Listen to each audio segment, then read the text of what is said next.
అనకాపల్లి జిల్లా ప్రజల దగ్గరకు ఓట్లు అడగడానికి వచ్చే వైసీపీ నాయకులు చొక్కా పట్టుకొని చెంపలు పగలగొట్టండి అని జనసేన నాయకుడు నాగేంద్రబాబు తెలిపారు.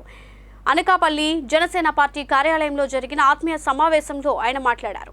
రాష్ట్రంలో వైసీపీ ప్రభుత్వం ప్రజాస్వామ్యాన్ని కూనీ చేస్తుందని అన్నారు. వైసీపీ ఒక బఫూన్ ప్రభుత్వం అని, వీరిపై వచ్చినంత ట్రోల్స్ ఎవరికీ రాలేదని అన్నారు. ఆంధ్రప్రదేశ్ను గంజాయి రాష్ట్రంగా తయారు చేసింది అని నాగబాబు విమర్శించారు. గంజాయిలో స్థానిక మంత్రికి వాటాలు ఉన్నాయని విమర్శించారు. రాబోయే జనసేన టీడీపీ ప్రభుత్వంలో పథకాలకు అమలు చేస్తామని హామీ ఇచ్చారు.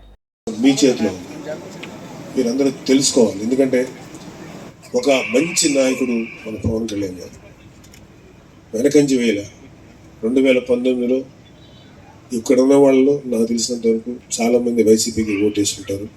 అప్పుడు మీ ఉద్దేశం, మీ ఆలోచన నేను తప్పనట్లేదు. ఈసారన్నా జనసేన టీడీపీ అలయన్స్ ప్రభుత్వానికి ఓటింగ్, ఆ పార్టీకి ఓటింగ్. ఈ ఏరియాలో జనసేన టీడీపీ అలయన్స్లో ఎవరికి ఇస్తారో అది పవన్ కళ్యాణ్ గారు, చంద్రబాబు గారు వాళ్ళు డిసైడ్ చేస్తారు. ఎవరికి ఇచ్చినా సరే మనం గెలిపించాలి. ఇక్కడ టీడీపీ చేస్తాం, కాకపోతే పేర్లు మారచ్చు, కొంత అమౌంట్ పెరగచ్చు, 1% అటు ఇటు ఉన్నా సరే ఖచ్చితంగా మీరు చేసేటువంటి వెల్ఫేర్ కార్యక్రమాలు చేస్తాం. దానికంటే మించి మన ప్రతి చోట, రాష్ట్రంలో ప్రతి చోట ఇండస్ట్రీస్ పెడతాం. ముఖ్యంగా యువతీ యువకులు వాళ్ళ ఎనర్జీని సరైన దిశలో పెట్టకపోతే, ఇక్కడ మనకు తెలుసు కదా గంజాయికి ఎలా బానిసలైపోయి ఎంతమంది యువత నాశనం అయిపోతున్నారో.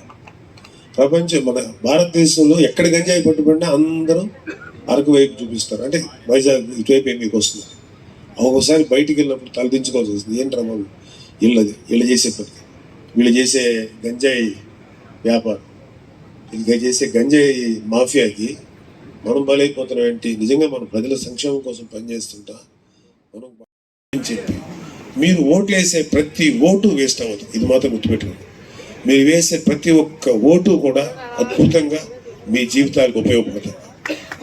ఎందుకంటే జనసేన టీడీపీ అలయన్స్లో ఉన్నది మనకు అత్యంత మన ప్రీతమ నాయకుడు పవన్ కళ్యాణ్ గారు. ఆయన ఉన్నాడు. ఏ విధమైనటువంటి మిస్యూజ్ జరగకుండా ఆయన నిలబడతాడు మన కోసం. అలాగే టీడీపీలో చంద్రబాబు నాయుడు గారు కూడా చాలా అవమానాలు గురయ్యారు, చాలా దారుణమైనటువంటి ట్రోలింగ్ గురయ్యారు. ఆయనకు కూడా చాలా కసి ఉంది. వాళ్ళు ఖచ్చితంగా మంచి పని చేద్దాం రాష్ట్రాన్ని.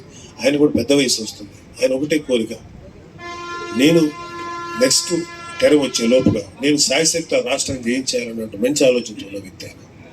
సో పవన్ కళ్యాణ్ గారు లాంటి బలమైన వ్యక్తి, చంద్రబాబు నాయుడు గారు లాగా మంచి చేద్దాం అనుకున్న వ్యక్తిని మనం గెలిపించుకుందాం.